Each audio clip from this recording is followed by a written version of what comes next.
Eli, what's like the weirdest time signature that you guys play in? The weirdest one. Yeah. I don't think I really keep track of until we write. Like, we don't really keep track of the time signatures we're playing in. None of us are very well versed in music theory at all. Yeah. Like Yeah, me neither, dude. Yeah, we mess with drum time signatures and stuff like that, but we don't mean to write stuff in certain time signatures. We just write riffs and then they come out to be in the time that they're in. Everything in 4. I'm the same way, dude. Like a bunch of my friends are like, "Yo, why the fuck do you write and blah blah blah?" I'm like, "Yo, I just kind of write what sounds good to me." Like exactly. And I think that's like the best way to do it. I mean, yeah, Petrucci's amazing, but holy shit, man, I don't have money to go to school for that. Yeah, exactly. I when he talks about music theory and stuff, I am lost like 2 seconds in. Yeah, he's insane. So, what bands do you guys currently look up to that have made a pretty big name out of themselves from Kansas City? From Kansas City, the ones we play gigs with and look up to. The main 2 are bands called one's called Bleed the Victim and one's called Elevate. Gotcha. We played a lot of shows with them, and they're really cool guys, and they put on awesome live shows. What's your favorite bar to play? In Kansas City, Riot Room, I think. Gotcha. Yeah, we played there now.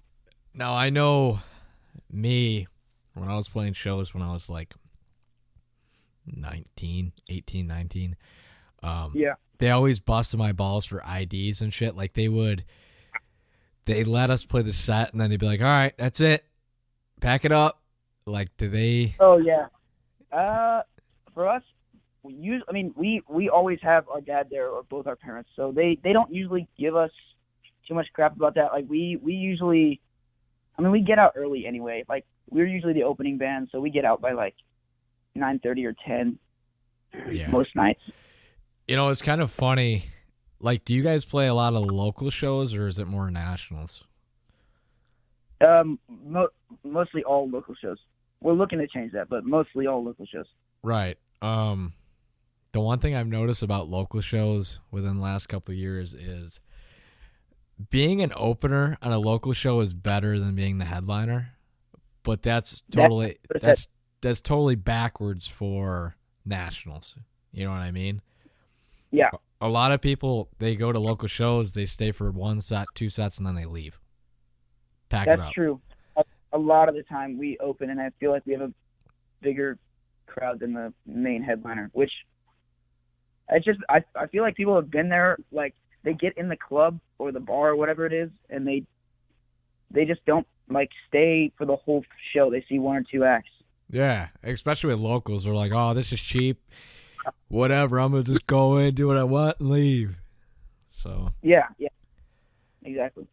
So how has being brothers solidified the amount of time that you guys put into the music? It mainly just helps us because we all live in the same house, so we can jam whenever we want. We don't have to no schedule for we just jam whenever we want.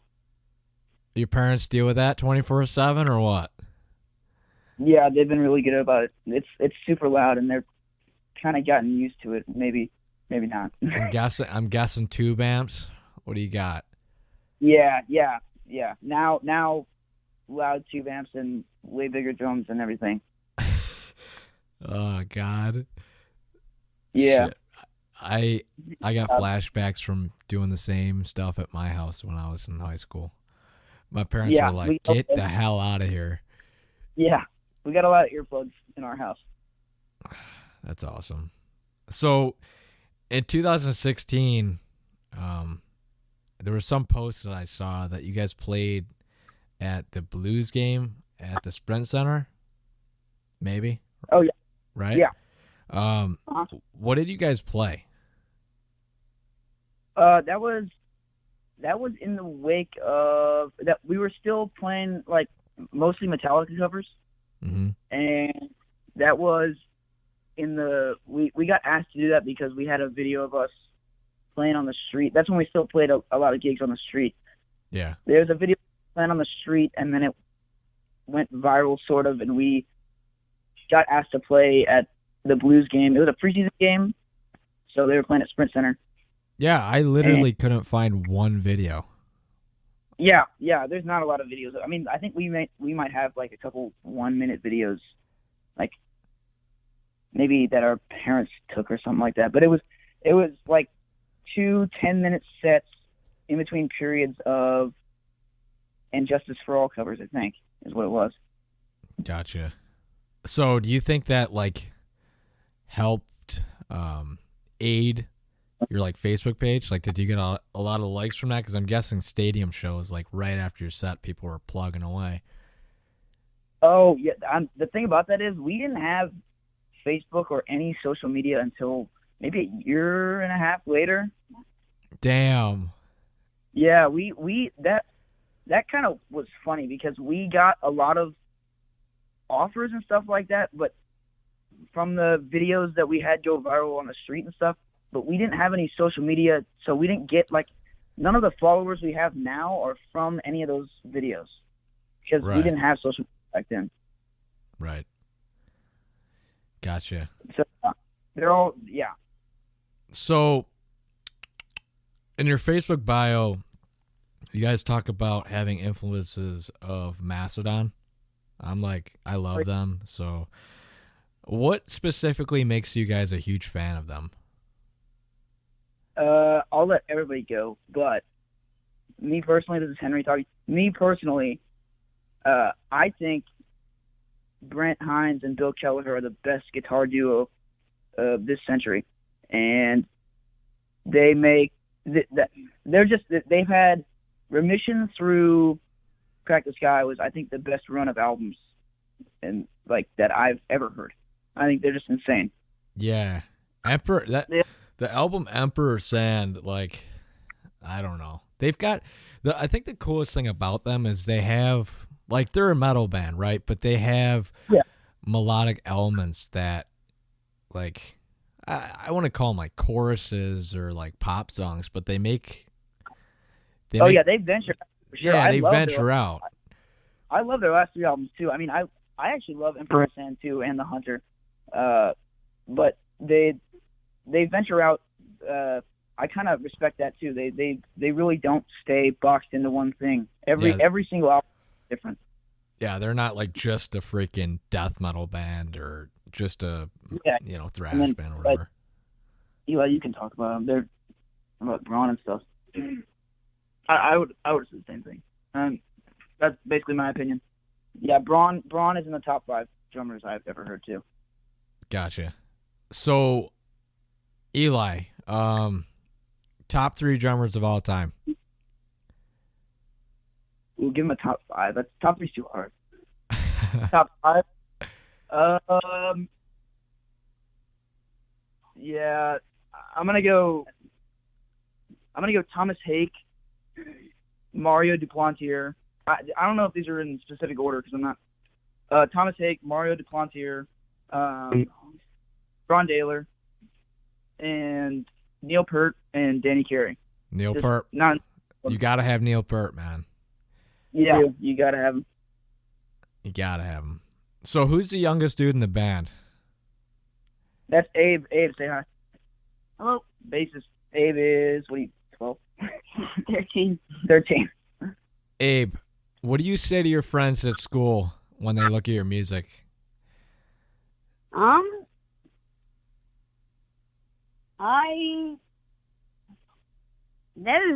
That's a hard question to answer when I'm talking to my friends, because it is an embarrassing thing for me to talk about. I don't know, because I'm in a metal band and my friends don't listen to metal. Right. But, yeah.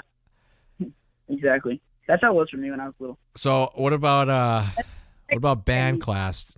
Like me, I was the outcast kid that didn't know anything about theory. Do you guys do anything like that?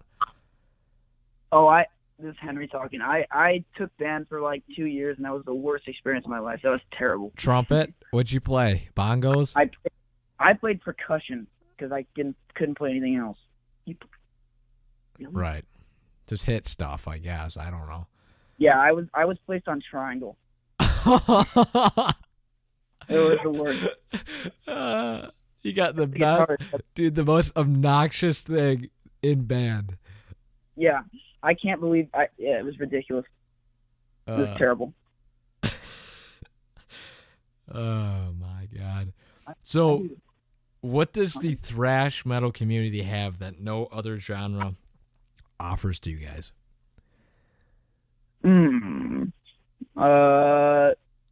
Fan base loyalty. Yeah, sure. Yep. I'd say so. I definitely. Yeah, go ahead. I'd say people get on them for wanting every album to kind of sound the same, like the same thrash formula. I think thrash fans really know what they want. I don't even think it's a bad thing. Yeah. I know what I want when a band's coming out with an album. I know what I want for sure. Mosh. I mean, yeah, for sure. I think a lot of thrash bands or thrash fans feel the same. Yeah, I guess a lot of albums surprise me, but in general. Gotcha. So what are your thoughts on, I know that you guys opened for Havok recently. What do you think what do you think of the new single Post-Truth Era? They have 3 new singles now, right? Oh yeah, there's 3, but that was the one I was most knowledgeable on, I guess. That one sounds a lot like Blackened from Metallica. I know. Yeah. But I like that. I liked what's it? Phantom. What's the other one called? Where's Phantom? Is it? Yeah, Phantom Force. I like that one better. Yeah. Yeah. Basically, I think I like the first one better. No. Dave's vocals are really good though on all of them. Yeah, I feel like, I saw them with Megadeth. Yeah. I think. Oh yeah, on that. Yeah, like I think 2 years ago, 3 years ago, and yeah, I didn't know anything about them, and I saw them live. I'm like, yo, I'm sold. I'm sold. They're really good live. I've seen them twice live. They're amazing. Right. What else bands do you guys look up to, or like, I don't know, if you had like a dream tour to play on, give me 3 bands. Ooh, I'll let everybody go, but this is Henry. This is mine. Gojira, Mastadon, Meshuggah. I guess this wouldn't be on the same tour, but I'd love to tour with Primus. Primus? Oh yeah, Primus is insane. Hell yeah. What about you guys? Yeah. And Eli, yeah. I'd say Gojira, Mastodon, Meshuggah, and maybe Tool. I'm getting into them. Oh. That Tool would be awesome. Yeah, drums. That'd be an interesting tour, watching him every night. Oh yeah. Abe, what do you got? I have a pretty similar lineup to Eli. Probably Meshuggah, Gojira, and Mastadon. Now, I'm going to throw a wrench in this. Yeah. You can't. So, Abe, 3 bands that they haven't named off yet. Okay. Megadeth, Metallica, and Rush. If Rush were still around, that'd be on all of our lists for sure. Rush forever. Yeah. And if I could throw in, this is Henry, if I could throw in King Gizzard and the Lizard Wizard, I'd tour. Hell yeah. I'd tour with them. They're awesome. So, we've been teased about this new album. I saw you guys mess around with a mixer. Are you guys self-recording? Wait, was that an Instagram video or something? I don't know, something. Well, we didn't self-record it. We did it with we did it at a local studio called Cypher Sound Studios. Oh, gotcha. With a guy named Aaron Rhodes, who was the engineer, and then Luke Smith, who is producing and mixing the album. And then we're still deciding on mastering, but we'll probably go with the same guy who mastered our single, Rory. Flaherty. Something like that. Yeah, we're still deciding on that, but Gotcha. we do a lot of stuff at home. That's why we post that stuff. Right. Like after got out of the studio, we recorded a lot more like guitar tracks and stuff at home, and then we recorded some more vocals at home, and then all the bass was done at home. Right. So you guys kind of blend. The studio is mostly the drums and rhythm guitars. Yeah. The new project I'm starting, I'm gonna do exactly the same thing as you guys, man. Like if you have the equipment to do it, like save yourself some money. It's not and it's not even that expensive. Like we don't have super high end gear. We just do it with the stuff we have. Yeah, it's literally you just need a SM57 and you have the the cabinet, and yeah, I mean drums, yeah, you need an acoustic room, but other than that, like bass can be tracked at home. The only we can't do for the first EP we did drums at home, and it's super hard to make that sound good without a real room. So we did in a studio. How did that other than production wise, how's this new album compared to the old one, like lyrics wise or riffage? This is gonna sound like every band ever, but it's way better. I'd say, well, it's longer. First of all, it's not even that many more songs. They're longer songs, and it's gonna be heavier guitars, more intricate, a lot different time signatures. It's gonna sound massive. I can't get out. So, what like tuning do you guys play in? All standard, E standard. Really? No freaking way, dude. Yeah, I at least okay. I don't find all the bands I love are like I don't think any of them play in E standard. Like none of the ones I mentioned at least play in E standard most of the time. But trying to make E standard sound heavy is kind of a fun like challenge that we do. I never. Go ahead. Anything else. I just bought a guitar and it's in standard, and I'm like debating on if I should just keep it because like I've been able to write more in that versus drop tuning. So I don't know. Yeah, I'm also. I could say it's just a challenge, but it is mostly a challenge not to do some drop tuning stuff. But I also kind of. It feels weird for me to write in drop tuning. I kind of suck at it. Yeah. So who does the majority of writing for you guys? It's mostly we just go downstairs and jam, all three of us, or sometimes just me and Eli, and we go down there, and basically we'll come out of the 20 or 30 minute jam with like 3 riffs, and then we'll go from there. Yeah, just build right off of that. Gotcha. So, do you guys do like pre-production with that, or? What do you mean by like demos? Yeah, I mean like when you guys say like right after this you guys jam and you figure out something cool. Do you guys have microphones and shit to do drums and stuff as well? I literally put my iPhone in the middle of the room, and then that's how the riff was done. Old school, man.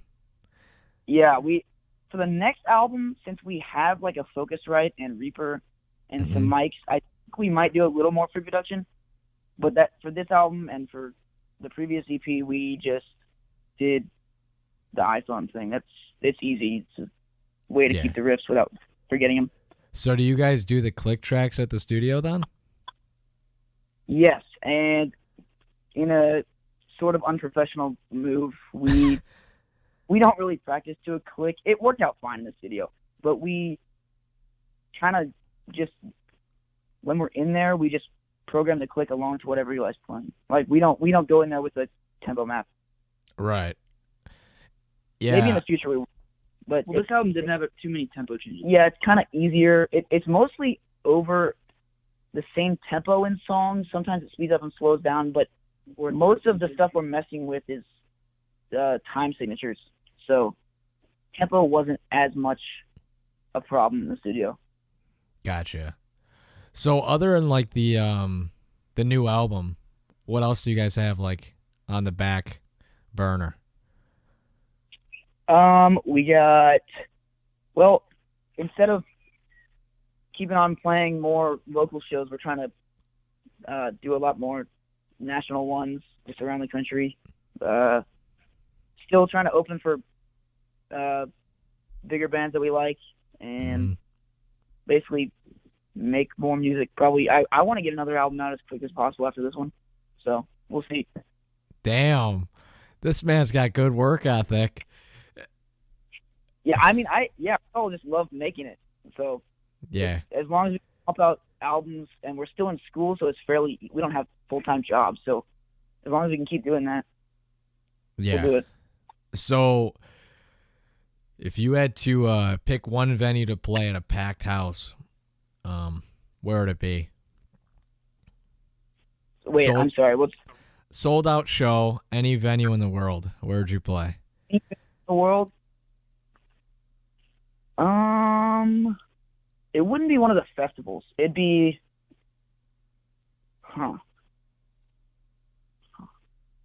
I've always wanted to play at.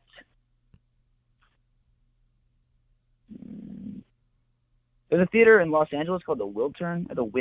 Is it called the Wiltern? I think that theater supposedly has amazing sound, and like every band that's come through there said they love it. Gotcha. I'd love to play there. Yeah, I was thinking you were gonna say like the Hollywood Bowl or something. Oh no, I mean those. I'm mostly focused on like the sound and what's gonna be the room and the audience. Right. The Whiskey A Go Go. If you ever get a chance to play there, do it. That place is awesome. The Whiskey A Go Go in Los Angeles. Oh yeah. Heard a lot of stuff about that too. Yeah, that's got a pretty big thrash community down there. Yeah. I've seen a couple videos of Havok playing there recently. Right. Is there anything else that you guys want to talk about during this?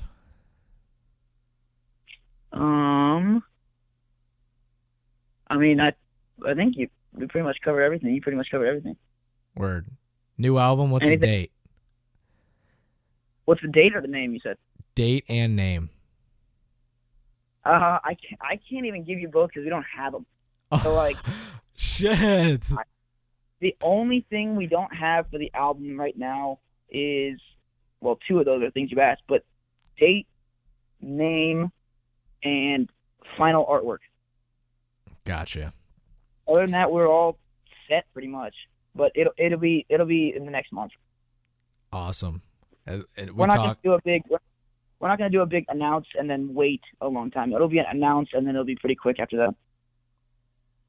There we go. See, I don't like that, teaser stuff where it's like I got an album coming and then it's like 7 months out. Yeah, all those big bands make you wait like half a year. I don't like that.